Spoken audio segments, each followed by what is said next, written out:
The Department of Education is giving New York City families one last and final option to enroll their students in blended learning, and they have a very small window to do so. That's leaving a lot of families scrambling to make a decision.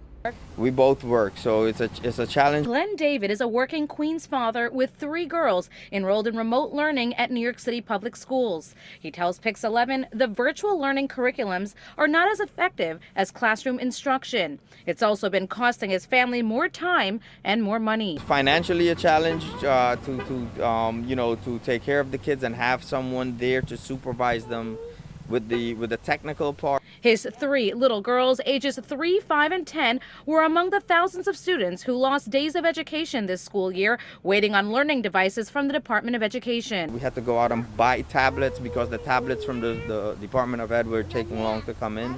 His family is now deciding to opt the girls into blended learning. The city announcing earlier this week parents now have only one more chance to choose the hybrid option for their children, a combination of in-class and at-home instruction.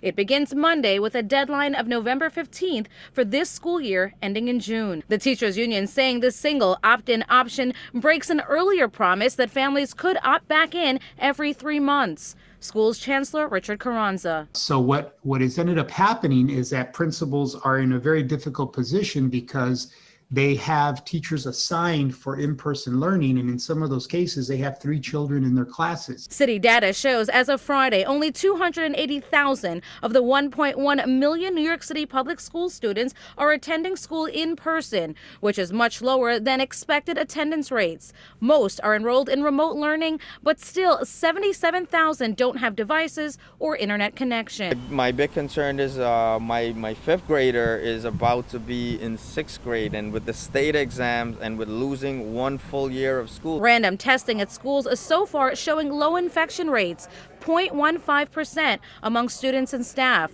So on this Halloween, while the David family has been spooked away from sending their children back to classrooms out of COVID concerns, they say they don't want them to lose another day of their education. 20 students or so per class, they're fighting for time, either to answer question, get clarification, or just, talk about their day.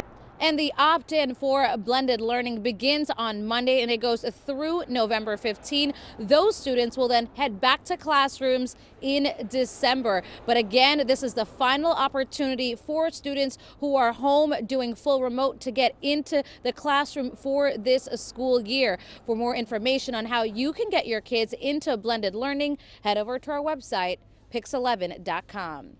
In Ozone Park, Queens, Jennifer Bisram, Pix 11 News.